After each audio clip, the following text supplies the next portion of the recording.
So Guyana is known to be the society of six races or six peoples, certainly six heritages. And there's a lot of history in that. The first is the Indigenous, of course. About 9% of the Guyanese population is Indigenous. And then if you go chronologically, the Europeans who did the colonization, bringing Africans afterwards, then bringing Indians from India next, and Madeira Portuguese and Chinese. And so we've got this mixture of six peoples. And so the traditions continue. Food culture is never static, by the way, absolutely never static. The history continues.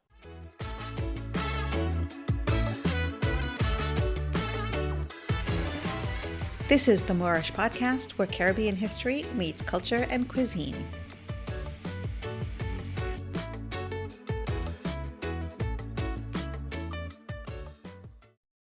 Geoffrey, thank you so much for joining me today on the Moorish Podcast. Thank you very much, Hema. Appreciate this opportunity. I have been reading some of the articles that you've put out and a little bit about your work. And this is going to be a really interesting conversation about Guyanese food in Guyana, and a little bit of the history of Guyana. Before we dive right into the conversation, how about you introduce yourself? Okay, sure. So my name is Geoffrey Giddings. I have a doctorate degree in African American Studies from Temple University. I am Guyanese born, raised since age 13 in New York, lived for a while in Ohio, where I taught at both Antioch College and Central State University. And I am just excited about this new field of mine, exploring Guyanese foodways, Guyanese cuisine, if you will. It's really a pathway into Guyanese culture. And so I'm excited to be sort of a expat who is trying to give back, who's trying to reverse a bit of the brain drain in this way. So you mentioned that you were born and raised in Guyana and moved to the United States around age 13. Correct. And in some of your writings, you talk about being raised by your grandmother. Yes. And you have a lot of food stories that are related back to that time before you moved to the United States. Sure. Was that formative time what led you into the path you are now, which is studying the foodways? Absolutely. Absolutely. I think before I started taking foodways seriously, I definitely was a foodie. And so looking back at what caused me to be a foodie, it was certainly, as I think deeply about it, the experiences I had growing up in Guyana, but also growing up in New York, where the traditions continued. I was left with my grandmother at age 3 because both parents emigrated ahead of us. And I've written about this, as you mentioned, and raised by my grandmother in a time when most meals were prepared at home. It was a rare occasion that you went out to eat. So I was always, and I was very much a homebody, always very close to my grandmother, the youngest of the children in the house, and always very close to the heart of the house, the kitchen. And so would always see the magic, right, that took place in the kitchen that my grandmother wielded. And then even when I went to New York, my mother was a great cook. My stepfather was also a terrific cook. In fact, at one point, I remember thinking, my stepfather is a better cook than my mom. He had actually a bit more time to do a lot of cooking, and that was why. And then eventually she emerged. She had a bit of a food business. So I was constantly surrounded by food and the standards of food as well. So I definitely became a foodie through that process. And so much more, just experiences in Guyana in terms of how myself as a kid accessed natural snacks from neighbors' trees, that sort of thing. And the little snack hits that they were always around, right? You can get your plantain chips, you can get your tamarind balls and so on very, very easily. You have a little bit of an advantage on me in that you spent some time living in Guyana. My family is Trinidadian, but I was born and raised in Toronto. So I have the experience that you did when you moved to New York, which is the traditions and the foods continued, but just maybe in a slightly different way because we didn't have access to all of the ingredients and all of the things that you would if you were living in the Caribbean. Absolutely. Absolutely. So true. It's interesting that I found that in Toronto, you had all this amazing stuff that I found that sometimes in New York we didn't have. But certainly the point is that the traditions continue. People always take their culture with them. And one of the easiest things to carry are the memories of food preparation recipes and so on. Even when certain items could not be attained, folks were very creative and inventive. They carry their homes with them in this regard. So certainly. I sort of think about it in very light terms of our ancestors who had to adapt once they were taken, brought to the Caribbean. They had to adapt their way of life, their culture, their cooking to what was available to them, which, history that we're going to talk about today.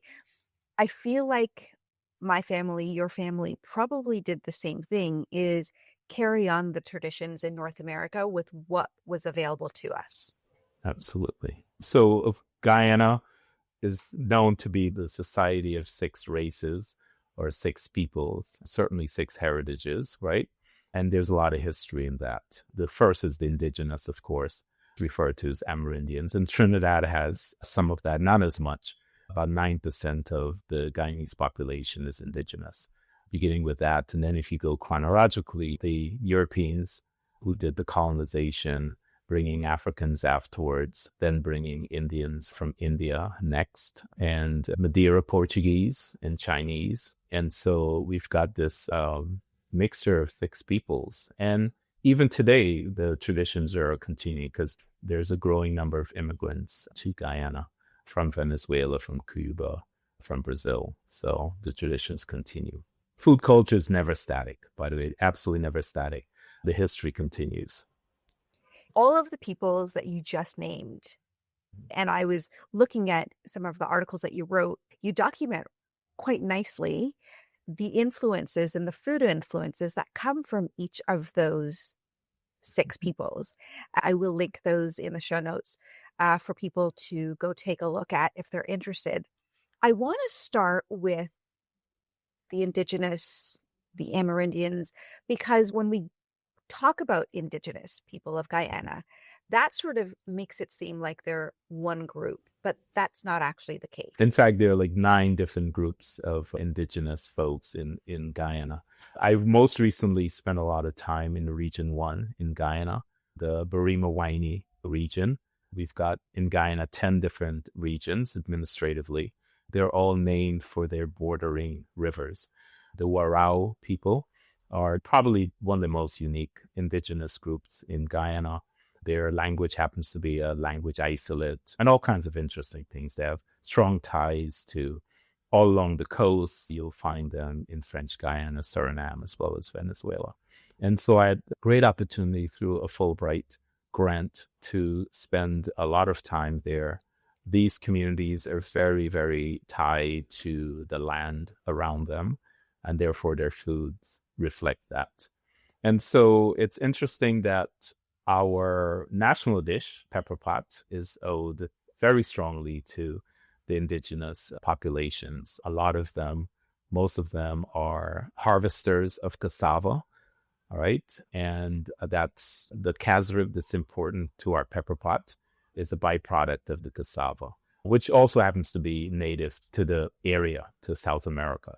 So it's very, very fitting. Guyana also pays, a lot of this is not necessarily known, but our flag is called the Golden Arrowhead, and it's direct homage, if you will, to the indigenous communities in Guyana.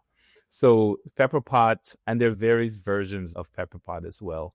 There's a Pepperpot that's made with the cassava water, as opposed to the casrib. The casrib is the further along the process of caramelizing the cassava liquid. And of course, so much else is made from cassava, the cassava bread, quinches, so on and so forth.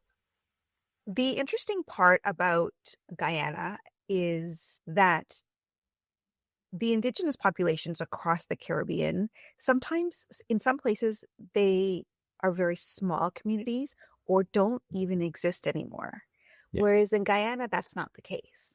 Mhm. So very true. And so you have, although, for example, in the communities where I collected my research, I Fulbright related research, it was one community called Imbotero, and it's right on the Barima River. It's actually somewhat of a diverse community because almost every community in Guyana is diverse.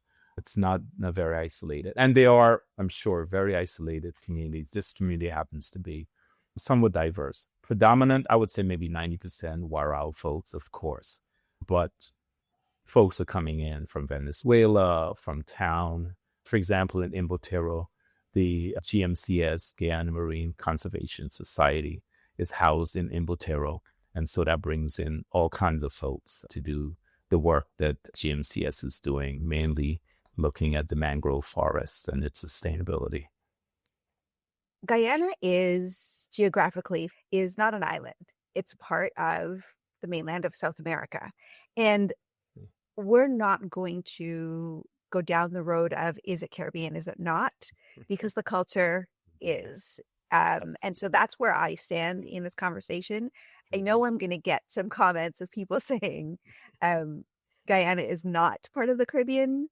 I disagree. And that's why it's part of this conversation on this podcast. But it is part of the mainland, right? So it has a little bit of different, when you talk about people from other countries in South America, it's very much easier for them to make their way to Guyana. Yes, exactly. And so that's part of that, the movement of the Warao, for example, from, say, Venezuela to Guyana and back and forth, right, to Suriname and so on. So it's actually, getting back to that debate, it's quite silly, I must say, the debate of whether Guyana is Caribbean or not, because the history, right, which you want to focus on, is what makes Guyana the Caribbean, not the Caribbean Sea necessarily. And the regions are the same when you think about it. It's very proximal to the Caribbean Sea, although it sits on the Atlantic Ocean. And then when we compare the traditions, the food traditions, come on. I mean, there are obviously more similarities between the most similar ties between your Trinidad and Tobago and Guyana because of the history too, right? Yeah. Tremendous amount of Indians were imported, if you will, into Trinidad and Tobago, just as with Guyana. It's the history and the culture. And we see it in the food, certainly, right? But Guyana's location in South America makes it really quite fascinating. It's why our national dish, although I'm not sure how official that is, but it's definitely agreed widely that that's our national dish. And there are others as well that compete with Pepperpot, would be one that has as its base something that's indigenous to a product, the cassava that's indigenous to the region. Are there any ingredients or things grown that are unique to Guyana? Cassava, for example, that we've been talking about, which is widely used, is also used in many different places. But when I look to maybe the wiri pepper, Guyana is the only place that I see talking about that. Yeah. Yeah, well, absolutely. So essential, just like the Scotch bonnet is to Jamaica, let's say, and other islands. But yeah, we have that uniquely. And I need to do a bit more research on some of that, drill more deeply. Is it indigenous? It might not be, right? Just like plantain is very popular there, but it's from Asia. Although it became very well established, even in Africa, plantain was. And even our metem, which is actually a Twi word, a West African Twi, a Kan word, which suggests, and plantain makes it good, because plantain is one of the last ingredients you put into your metem.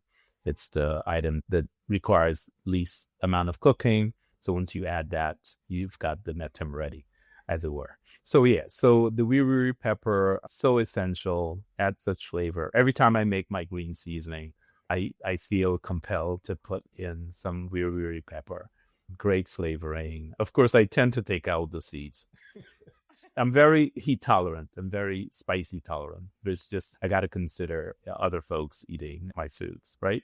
And there are other traditions too. Certainly ingredients, the shadow beni is huge. And I love it because I love cilantro too, which I think it's similar taste profile, if not totally related in some way, shape or form. I've got shadow beni growing in my garden. I have a little kitchen garden in my little property in Guyana. So it's really cool. In the heart of the city of Georgetown, mind you. Right. So yeah, you're right. The weird pepper, very critical, very essential. Of course, we use cassava quite a bit. I know some of the food traditions is certainly I find very distinctive. There's this long tradition of making stews out of any vegetable, whether it's okra, whether it's bora, whether it's kalaloo, and always mixed with some kind of protein, such a staple. And it's usually called a stew. It's going to be with any of those vegetables, which makes it quite nutritious, obviously. And not always a meat protein, mind you, for the ITEL folks, for the vegetarians and the vegans. It's interesting as you're talking about some of these ingredients that so many of the words cross over from Guyana to Trinidad, but then you throw in a word like bora, which is not something that I grew up using. Oh, okay. So it's known in New York and other places as the Chinese long bean.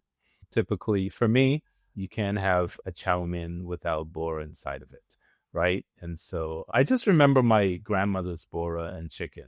That was like a staple. She never made bora and mince, which some people do, but it's always bora and chicken. And so you find bora being imported for the Guyanese diaspora here in Brooklyn, and so on. And I'm not sure how unique bora is because it's one of those things that it's all over the place, named differently. Like Karaila is another thing, and something that kids always hate. I certainly hated it as a kid because it's bitter. Bitter melon is the name of it beyond the Caribbean. I imagine the moment I said, tell me about bora, and it's not a word I use, somebody is probably frantically typing up a message to say, what are you talking about, Hema?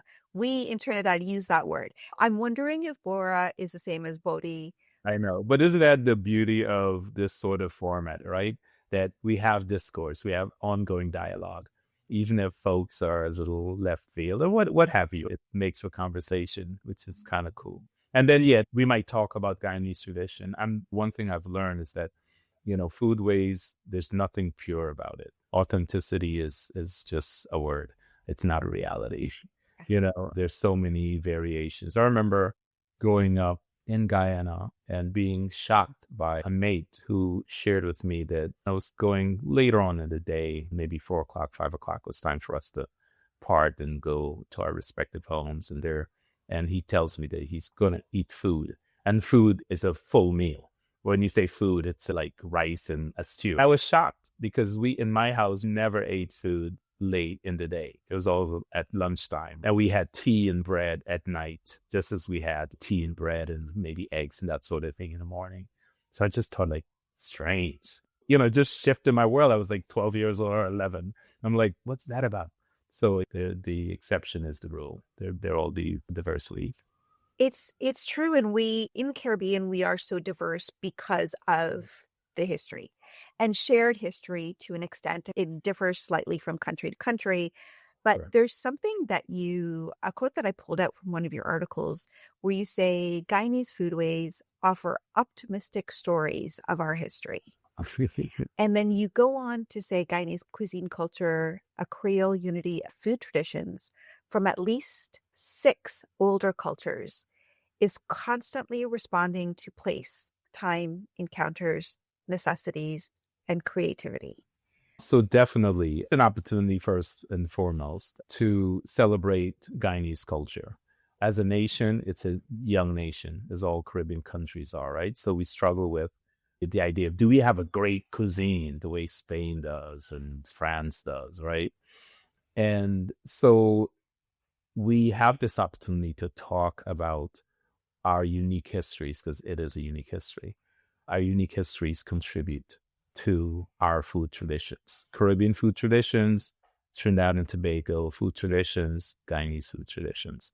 And I've had the opportunity to go to different Caribbean islands as well and see these unique manifestations of these traditions. And so It's really a coming together. When we look at the history, we see contributions from these various traditions.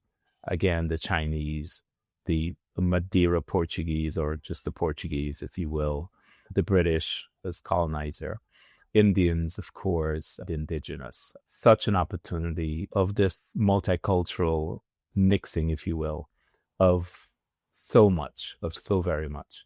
And so we get to form it. We could be, I think, careless in saying, oh, it's just what it is. The society's too young. There's no authentic Guyanese tradition. There's Chinese food, but there's Guyanese Chinese, right? And Jamaica make a similar claim as well, right? And what is Guyanese Chinese? Chinese food reinterpreted. Caribbean flavors. The wiri wiri peppers in there. The boar is in there. And so it's really, truly an opportunity to forge the national culture, which is needed. Well, usually there's a lot of excitement around, or there was a lot of excitement around independence. So here's an opportunity to create something new, to depart from our colonial legacies, if you will, and forge a new pathway, because this idea of colonialism being oppressive, mostly serving the colonizers for the most part, enriching the metropole, that sort of thing. And so the mother country, as it were. But now we're left with independence. Who are we is the question that's asked. And so we have this opportunity to, in various ways, and one of the most fascinating ways is the foodways. Language is important as well. We forge our unique tradition through our unique language. I love that Richard Alsop, linguist, is the author of the Dictionary of Caribbean English Usage way back in 1998. That's one of my strong influences, his ability to look in a positive way at Caribbean English as a language and expression, just like you have Australian English, British English, Canadian English, American English. So there are all these world Englishes, and there's Caribbean English as well. And it's colored by all that diversity, the Dutch coming in, the Indian coming in, and so on. And so we have the opportunity to speak of our culture relative to food. Food also allows us to talk about our environment. That's one of the biggest lessons that I learned last December researching in Imbotero, just the proximity of people to the land and the relationship with food. Absolutely amazing. So it's all forming a national culture, and I'm super proud to play whatever small role I'm playing in helping to forge what is Guyanese culture and what is Caribbean culture as well. In one of the articles, you actually have listed out each of the influences, so Indigenous, African, Indian, Portuguese, and you've added some dishes that were influenced by each of these cultures. So I'm going to leave, again, a link to that down below so people can get some examples of what these influences might look like. Because when you talk about Guyanese food, for example, a curry duck, do you guys say, I know you say chicken curry. Do you say duck curry or curry duck? Well, it might be generational. That's another debate. Like, is Guyanese Caribbean or South America, quite frankly? To touching all the hot spots here. Let me explain a bit of background. Growing up, I never heard chicken curry, but supposedly that's the thing of the day, right? And again, back to a point I made earlier, I'm not sure if it was just my household and my community, but certainly I didn't. And I speak to family members. They're like, yeah, it was curry chicken and curry duck. Curry always came first. But yeah, so it's interesting. And it just illustrates to me that things evolve, right? So there's something about, there's a culture right now that's the language that's being used, and that's okay. I'm not going to argue.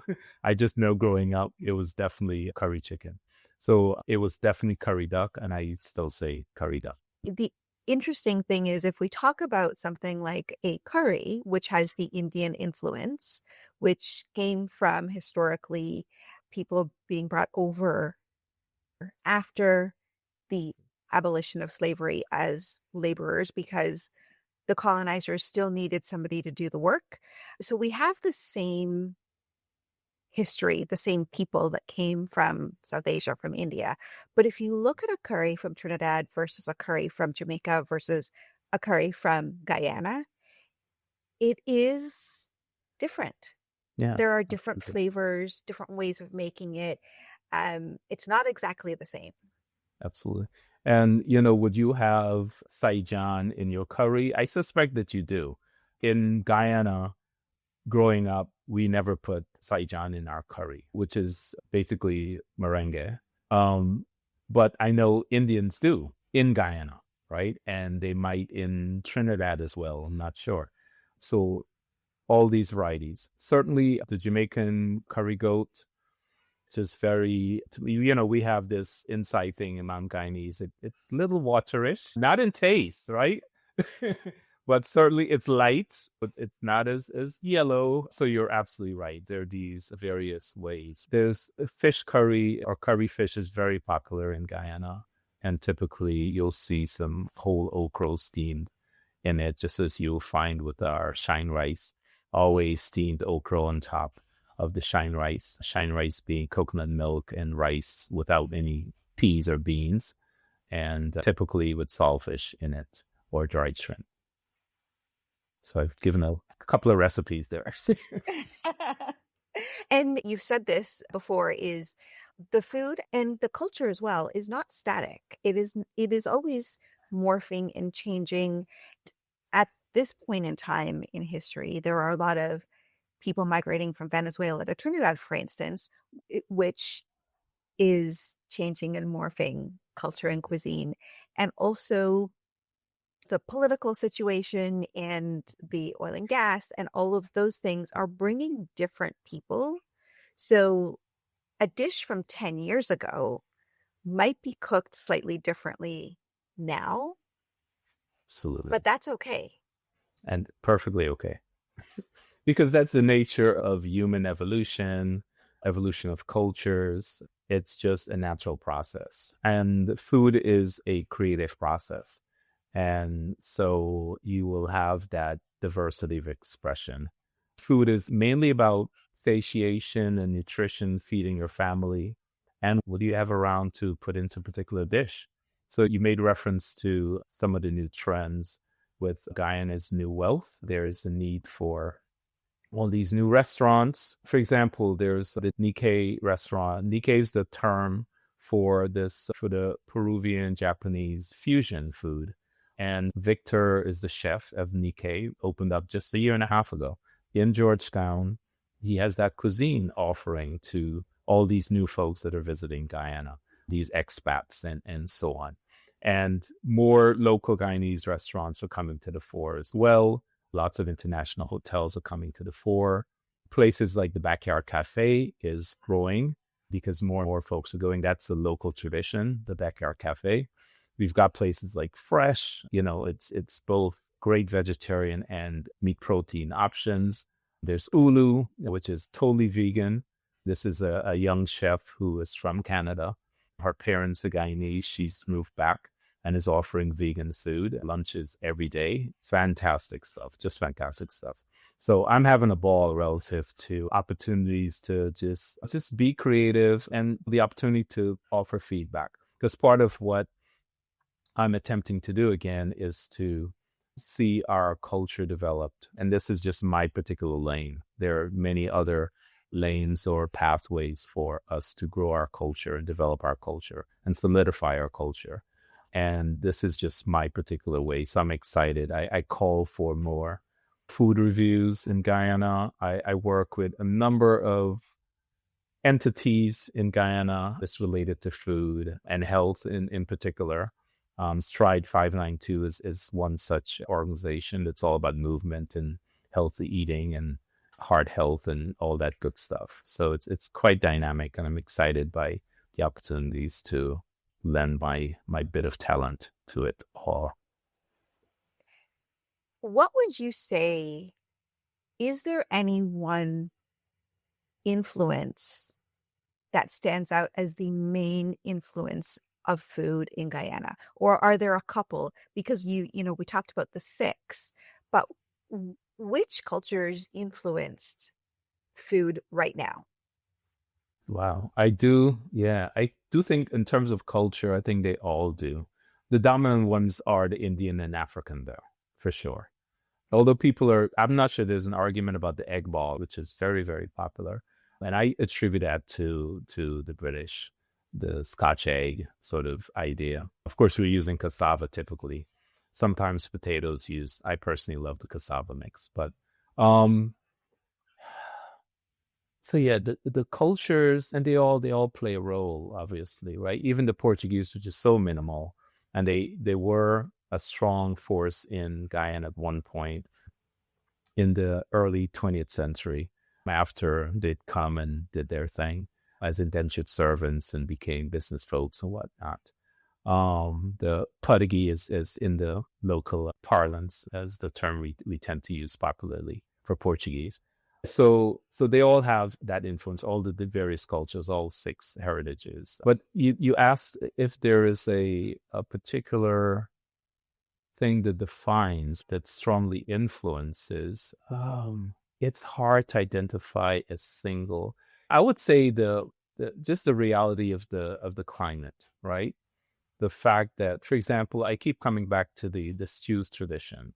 That's something where it's very easy to have a kitchen garden in Guyana.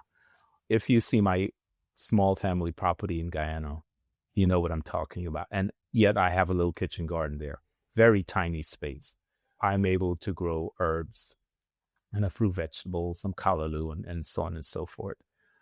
So I would say just the environment, because I increasingly want to talk about how food and how we do our food traditions and foodways have an absolute impact on the environment. The environment is very, very important, very determining to who we are as a food culture and who we are as a people, right? And so to the extent that we have things are grown very, very easily, we have such access to such fresh fruits and vegetables, that really is the strong influence in Guyanese foodways. And it's manifested in that, I think, that stew's tradition, where there's always a variety of vegetables paired with a protein, and there you have it. And it's the simplest of our dishes. You don't find it often in restaurants, but it's what home cooks do very, very often. Easy access to a vegetable, a bit of meat protein or which other protein. You always have rice is a staple, or farine, again from cassava and such. It's interesting that when we talk about food and food cultures and influences, it's not only the ingredients that are used, it's not only the recipes, but also the techniques that have been brought over, African techniques, Indian techniques, even in the Guyanese Chinese, their techniques that are morphed into the cuisine culture. So very true. Absolutely very true. So you have the tawa in terms of the Indian tradition. For Africans, although it's not uniquely African, but I grew up with my grandmother having a mortar and pestle, wooden. I still have the pestle, actually. It's in the family house in Guyana. Pounding plantains to make fufu. So it's not just the recipes, it's the implements, it's the techniques and so on. Again, the stew tradition, that's a technique, right? And the traditions, the 7 curries are very much tied to, and certainly as manifested in the Indian diaspora in Guyana, various Indian cultural festivals, if you will. Any Indian tradition, the Wali, whatever, you'll see the 7 curry come out. Any of the religious ceremonies, the 7 curries will come out. From the African, and again, those are the 2 dominant, right, traditions. With the African, when you have a kwekwe, right, which is a premarital ritual, you'll have konki and you'll have cook-up rice, that sort of thing. So those are also unique. It's the expression of the culture. It's what you do when you have a particular celebration. And just the hospitality, right, is part of it, is part of that culture too. It's very Guyanese to, if you go to somebody's house, be offered something. Not uniquely Guyanese, obviously, but just speaking to that experience. The warm hospitality, the interest in your well-being is very, very essential. I think that, and you said, you go to somebody's house and you're going to be offered something and it's not uniquely Guyanese. I feel like that's a Caribbean thing, right? It's a Caribbean thing. We're always feeding people. And I've heard different theories around there was once a time of scarcity and so now you're sharing what you can and that stems from that time of scarcity. It's you make a very good point there. It's part of this notion that there's all, you're very familiar with the idea of scarcity and you might be blessed, but someone you're not sure what that person may have eaten. And you see also in sometimes the largeness of our plates too. That there might be a tradition of, well, you're here, eat as much as possible. We're not sure what your situation is outside. I always want to say there's so much of it that's so human. I want to ask you a little bit about, as we sort of wind down, about your work. And there was one thing that I noticed in an article, Food in the Great Land of Guyana, where you talk about seeing abandoned, harvested plots of land and farms and people moving away from harvesting to do other work. Yes, yes. Yes, so that was the great opportunity being in Imbotero. And that last article in Stabroek News, that was an opportunity to talk about that very rich experience of just being on the ground, seeing how people who are super, super proximal to the land, every family member has a plot of land that they farm. But they're oftentimes drawn away from that because it's not economically viable to do day jobs, do construction work, and so on. There's also a lot of crabbing that takes place, very unique opportunity in that area, prized crab in that area. And a lot of women are doing the crabbing. So I would observe in these family farms, just abandoned plantain and banana trees loaded, toppled over by storms, and just not attended to because they are pursuing something more lucrative. And so for me, it was just really interesting to observe that. It speaks to the pull away from the land for a lot of people. That's happened before. It continues to happen.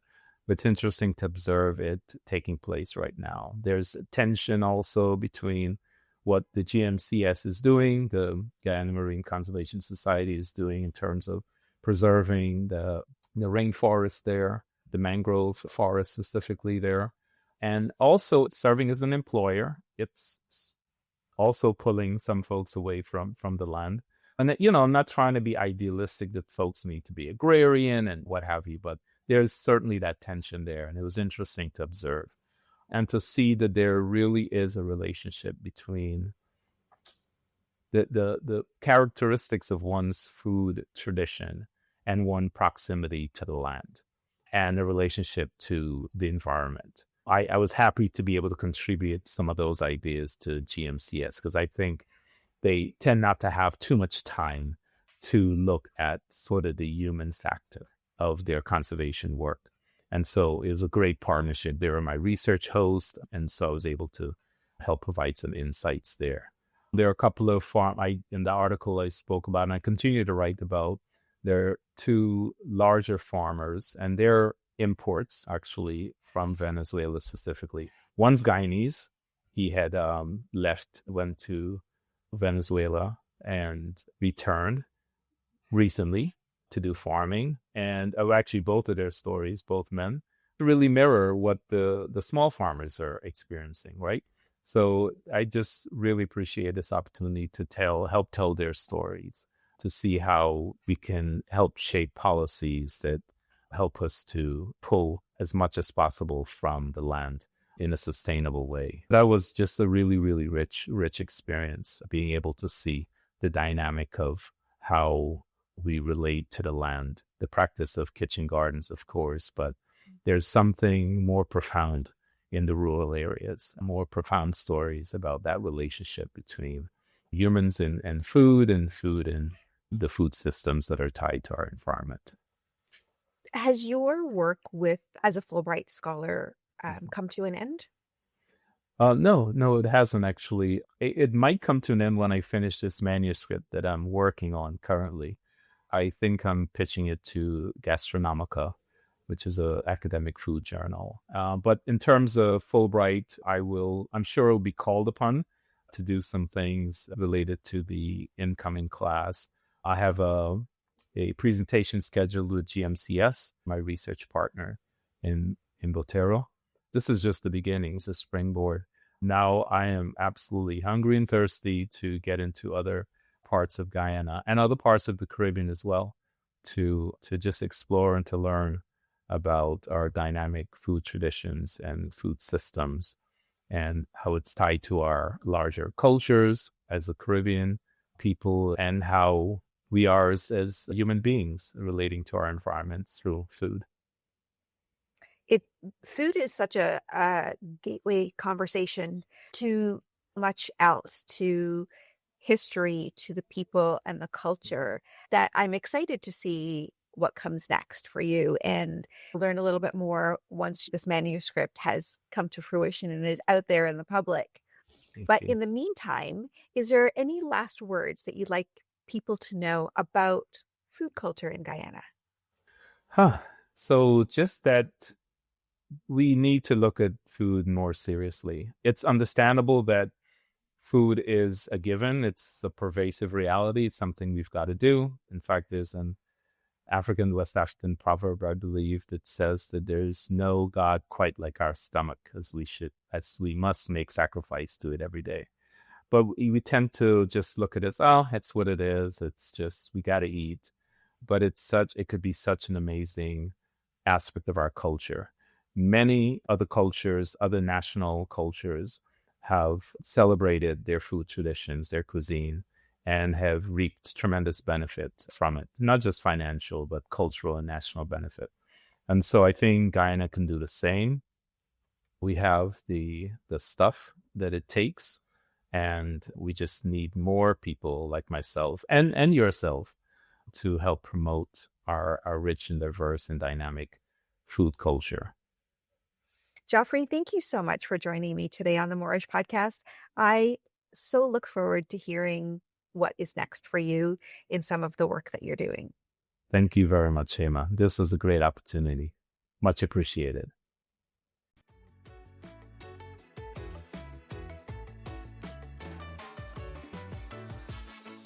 Thanks for joining me for today's episode of the Moorish podcast. Don't forget to subscribe and leave a rating. It really does help in getting the podcast in front of more people.